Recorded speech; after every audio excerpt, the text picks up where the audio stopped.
If you've ever been a uni student, or even lived with a uni student, you probably know how stressful university can be sometimes. But it wasn't until this touched me quite personally that I realised how serious this could really be. When one of my close friends tried to take their own life and was hospitalised just hours after talking to me, seemingly cheerful at university, I was devastated. I began to ask myself how this could have happened, what I could have done differently, and why I didn't see any warning signs. And trying to understand, I began to research. And what I discovered was that universities, not just here, but all over the world, were facing nothing short of a crisis in student mental health. Despite a whole array of student and staff-led initiatives and a considerable spend on mental health support services, 1 out of every 4 university students will experience mental ill health in a given year. And here at my own university, less than 6 out of 10 students rate their mental health being good. And that's a real problem. What that means is out of the people in the audience here today, over 100 of us are not in a good headspace. Take a look at this graph. It illustrates the size of the trend. Over the last 10 years, the number of students who have reported having a mental illness to their university has increased 5-fold. And in the United Kingdom, where this has been studied more thoroughly than here in Australia, the trends are truly shocking. In the last 15 years, young people have become 27% more likely to experience mental illness. And the number of student deaths by suicide has increased by 75% between 2007 and 2015. Think about that for a second. Every one of those numbers is a person with a life and friends, family, fear, aspirations, and an innate humanness that demands respect. For these lives to be lost not only very quickly, but at an increasingly rapid rate, is nothing short of unacceptable. For me as a student leader, that raises 2 really big questions. Firstly, why is this happening? And secondly, what can we do about it? If you ask someone on a street corner why students aren't in a good headspace, you'll get a variety of responses. One person might say that students are generations of snowflakes now, eager to be offended by anything and anything. Another might say that students have their heads buried in their phones and aren't making connection with others.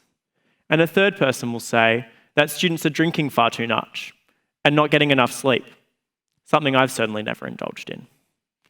The fact of the matter is that we don't definitively understand why young people are experiencing it and why students are experiencing it to a greater degree than their peers. But what we do know is that university environments expose students to a whole range of stresses, both inside and outside of the classroom.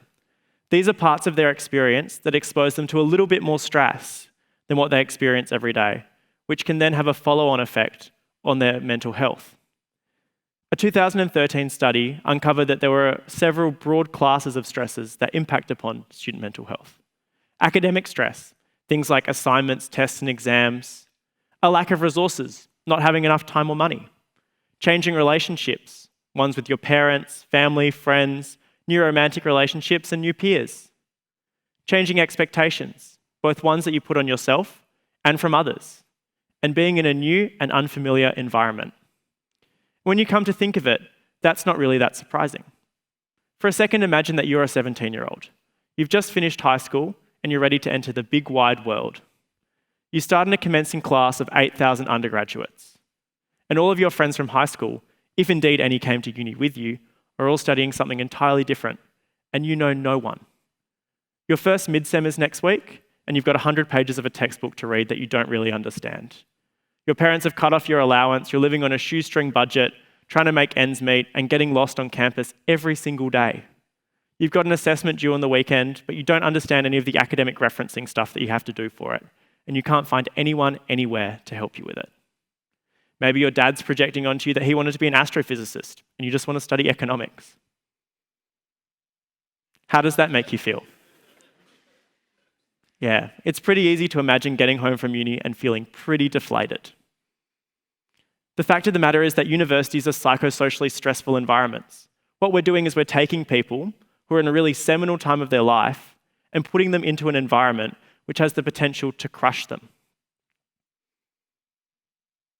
And that's even harder if you've got something else going on in your life. If you're unsure about your gender or sexual identity, if you're coming from a culturally or linguistically diverse background, have a disability, or have moved from the regions to study at university, circumstances like these put up even more barriers for students. And my hypothesis is that one of the reasons that student mental health has been on a steep decline is because these stresses have been getting bigger. Universities have become more impersonal, the job market's become fiercely more competitive, and the world is a place that has more and more expectations on what students should do and who they should be. And that makes it really tough to be a uni student. Today I want to talk to you about 3 ways that we and universities can break down these stresses and improve student mental health. If we want to do that, we can decrease the amount of stresses and their severity. We can reduce the impact that these stresses have on the individual, or we can let the stresses do their worst and then deal with the aftermath. No prizes for guessing that what we've traditionally done is pretty much just the last one. What we actually need to do is harness all 3 of these approaches. We need to make universities as psychosocially safe as possible. We need to help to build resilience in young people, particularly in students, to help them get through stressful situations. And we need to be there to pick up the pieces if it all goes pear-shaped. I'm going to take you through those one by one. Let's start with decreasing stresses in the university environment. This one sounds pretty tricky, but there's actually quite a few levers we can pull. And we can start by referring back to some of the stresses I talked about just before.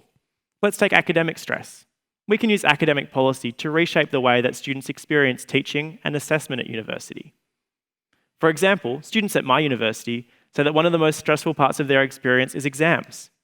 What could we do about that? There's actually quite a few things. We could give them more time to study, we could spread the exams out from each other, or we could decrease their weighting so that it doesn't make or break their mark. And although these all sound like pretty small changes, if we make enough of them, in aggregate, they can make a real impact on the way that someone experiences university. And that doesn't mean that we're going soft on assessment or we're not preparing students for the world.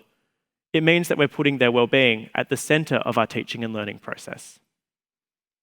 Another big stressor that students encounter is financial stress. We've all heard the stereotype of poor uni students who can't afford their next meal, but the fact of the matter is that financial hardship is a hallmark of many students' experience of university. Governments have it within their power to give students easier access to financial aid, and universities can give scholarships to students who need them the most. And for these students, that can give them enough time to focus on themselves and on their studies while at uni. Another scarce resource for students is sleep. We all know that getting a good night's rest is important for staying mentally healthy and keeping up. So without acting like an overbearing parent of a third-year uni student telling them to get off Netflix and go to bed, we need to be actively encouraging students to get enough rest and teaching them about the importance of a good night's sleep. So we've decreased the stresses in the environment and it's now a bit better. Let's talk about how we can help students to get through the remaining stress. What we're actually talking about here is building resilience. How do we help people to get through tricky times? One of the main ways to do this is actually pretty simple. It's building connection between people. It's not surprising that the single most protective factor against mental illness is having a strong support network. So universities need to help students to make friends when they start uni. And that can be through clubs and societies, volunteering, sport, mentoring, or something else entirely.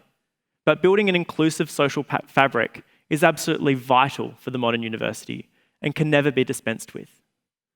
Another important approach is health promotion. And in the mental health space, this is all about teaching people how to look after themselves. And that can be simple things like strategies for self-care or mindfulness, or more complicated things like teaching people to understand their well-being and when they're not doing so well and need to get some help. We can also combine these 2 approaches and bring people together to support each other in the old spirit of mateship. Programs like Mental Health First Aid teach people to intervene in mental health crises and make them more literate about mental health. And events like Are You OK Day create a space where people feel more comfortable talking to their friends about mental health. And this creates an interconnected community who support each other and look out for each other. let's talk about dealing with helping students who are really struggling. For a second, think about well-being on a spectrum, from unwell to very well. Up here, you're living your best life, you're smelling the roses, you're the real best version of yourself. And down here, you're really struggling. It's hard to get out of bed in the morning, and you're getting pretty close to crisis point. What we've traditionally done is we've waited for people to be at a pretty high risk of crisis, so down this end of the spectrum, before we give them access to support services. What we actually need to do is invest in services and support across this entire spectrum of well-being. Because if we were thinking of physical health, let's say someone had a hairline fracture in their leg. You wouldn't wait until it was a clean break and there was bone poking through the skin before you let them go to hospital. So we need to invest across the entire spectrum. And that will help people who are doing pretty good to stay in a good spot, and it will help people who are in a crisis to get some immediate help, and everything in between. So we've talked about how we can break down stresses and strategies for improving students' well-being. Let's talk now about how we're going to do it. The short answer is together. For too long, universities and many other institutions have siloed support services and put them off into a corner, waiting for people to come to them in a crisis. Instead of doing this, what we actually need to do is work together with these services to find and implement new ways of promoting mental well-being and breaking down stigma around mental illness. Universities UK call this a whole-of-institution approach. It's one that engages the university's academic staff, its professional staff, students, clinicians, senior leaders, and the community in the solution. And it's accurately and very eloquently depicted by the Children and Young People's Mental Health Coalition as having an approach to mental health that permeates every aspect of work and is embedded across policies, cultures, curricula, and practice within the university.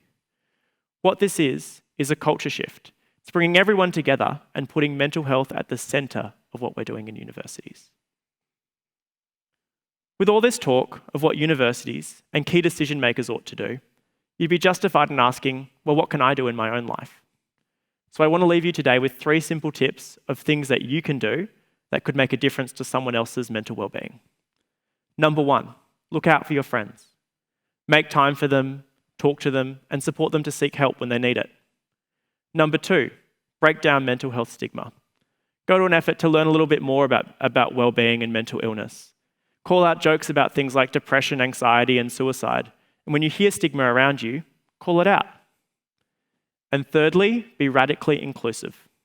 Value people for who they are and for their uniqueness, and empower them to be their authentic self with you. The kind of change that we need is a challenge. It takes all of us working together with determination, persistence, and focus. If we can do that, we can get ahead of this trend, against the odds, and that will save lives.